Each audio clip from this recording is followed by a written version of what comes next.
Oke, selamat pagi sahabat aplikasi pendidikan.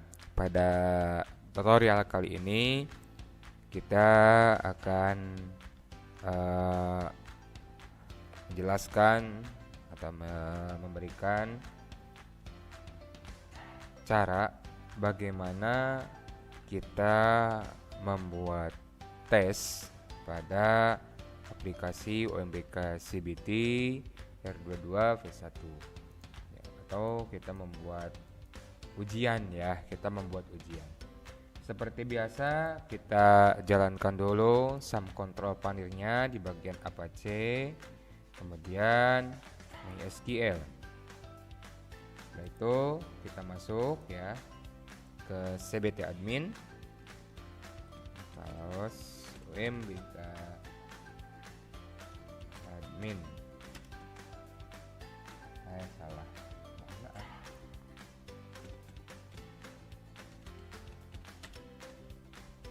Oke, kita masuk.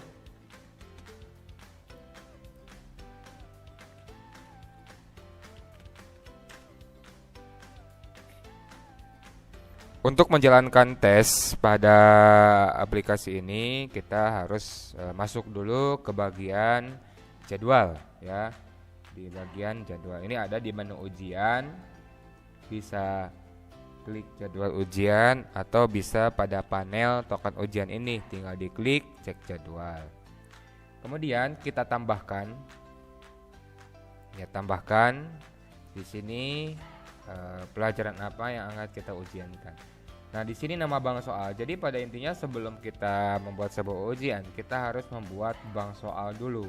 Kemarin sudah dijelaskan tutorialnya. Jadi ini wajib diisi dulu di bank soal, membuat dulu bank soal, kemudian upload soal, baru kita membuat jadwal ujian. Nah, kita kembali ya. Jadi klik jadwal ujian. Kemudian pilih tesnya ini mau apa. Contoh di sini adalah akidah ya. Kemudian jenis ujiannya adalah PTS. Nah, untuk jenis ujian ini bisa Anda lihat di bagian data master, kemudian pilih data jenis ujian. Nah, di sini ada status yang aktif adalah PTS. Bagaimana kalau kita mau mengaktifkan yang USBK? Kita tinggal klik edit pada tombol pensil ini, kemudian kita aktif ya. Kemudian save. Nah, kalau kita refresh, maka lihat yang PTS statusnya tidak aktif dan USBK ini aktif. Kita kembali ke menu jadwal ujian. Oke, diulangi ya. Tambah jadwal, pilih pelajarannya, jenis ujiannya apa, kemudian tanggal mulainya adalah misalkan sekarang ya, tanggal 4, jamnya jam berapa? Nah, jam 5 sampai 28. Oke, waktu selesainya ini mau jam berapa? Contoh di sini jam 7. Ya, jam 7 pas. Sesinya, kalau di sini ada banyak sesi, tinggal kita pilih mau sesi yang keberapa diaktifkan soal ini. Misalkan ada sesi 1, sesi 2, sesi 3. Karena di sini contohnya hanya ada satu sesi, maka satu sesi saja. Lama ujian, untuk ujian ini berapa menit? Contoh 90 menit, 60 menit bebas ya, gimana kalian. Di sini saya contohkan adalah 60. Ingat di sini patokannya adalah menit. Kemudian pilih apakah soalnya mau diacak, kalau iya tinggal centang. Apakah jawaban juga apakah akan diacak, kalau iya tinggal centang. Apakah soal itu akan memakai token ya, seperti UNBK atau ANBK. Nanti token kan ada di sini ya, tinggal silakan. Kalau mau pakai token ya singgah pakai token, kalau tidak biar tidak repot nggak usah pakai token. Atau misalkan hasil tampil, apakah hasilnya akan langsung ditampilkan di peserta skor nilainya atau tidak. Kalau misalkan mau ditampilkan silahkan. Kemudian reset login, apakah siswa ketika keluar harus minta izin reset ke peserta ujian, bukan peserta ya, ke pengawas ujian atau tidak, atau ke admin. Nah, tinggal di checklist saja di bagian ini. Oke, kalau sudah ya, tinggal kita simpan semua. Nah, apabila ingin diedit ya, ingin diedit, sebenarnya ini sudah tidak bisa diedit ya. Jadi usahakan ini bisa diedit ya, mohon maaf, ini bisa diedit. Nah, tinggal diedit-edit saja kalau misalkan mau ada diganti. Tapi kalau menurut saya ya, ini sudah tidak usah diedit lagi kalau sudah kita membuat jadwal ujian ini. Nah, sebagai contoh kita akan coba masuk ke halaman login siswa.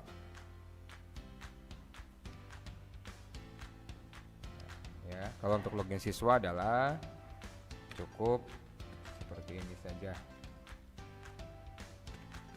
Kalau misalkan di upload di hosting, tinggal nanti nama hostingnya apa ya, nama domainnya. Ini login siswa.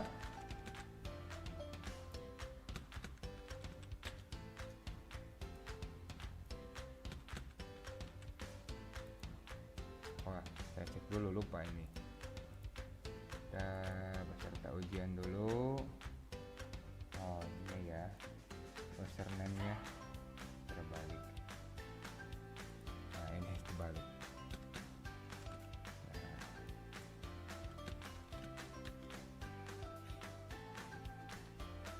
Oke, nah di sini untuk di menu siswa ya, tinggal kita klik mulai.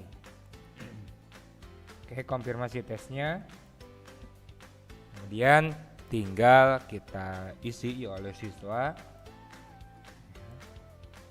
untuk ujiannya.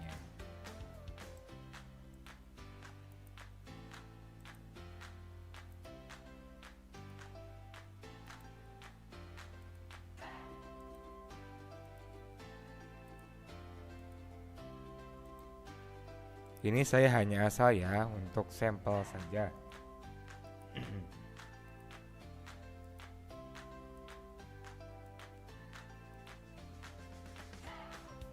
Nah, untuk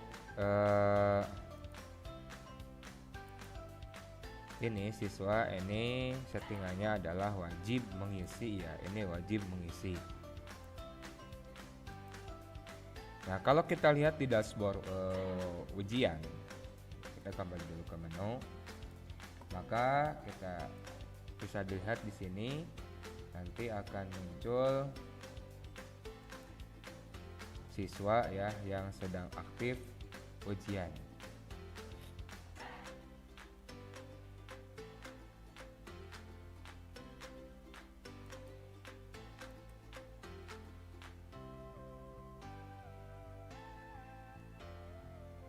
Nah, ini akan muncul di status peserta atau di sini juga. Nah, ini skripnya belum saya edit full ya, jadi ini belum muncul. Ini masih ada perbaikan, nanti diupdate. Jadi nanti di status peserta ya, ini peserta yang mengerjakan akan muncul ya di sini. Lihat ya. Kemudian kalau kita pilih ke log siswa, maka nanti akan muncul bahwa siswa ini sedang melaksanakan ujian. Jadi nanti di script ini tetap nanti saya ada perbaikan ya. Ini belum saya edit lagi. Harusnya nanti muncul di sini adalah di status peserta. Seperti ini. Oke, kita lanjutkan dulu. Oke, sudah selesai. Maka kalau lihat hasil ya, lihat hasilnya, maka ini adalah nilai dari siswa yang telah mengerjakan.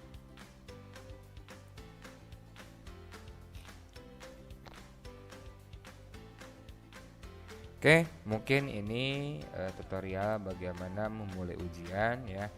Kemudian untuk update script ini ya, nanti ada saya akan update ya beberapa waktu lagi. Jadi silahkan tinggal ditunggu. Tapi ini tidak mempengaruhi untuk kinerja aplikasi ini. Ya. Oke, terima kasih. Semoga ini bermanfaat untuk Anda.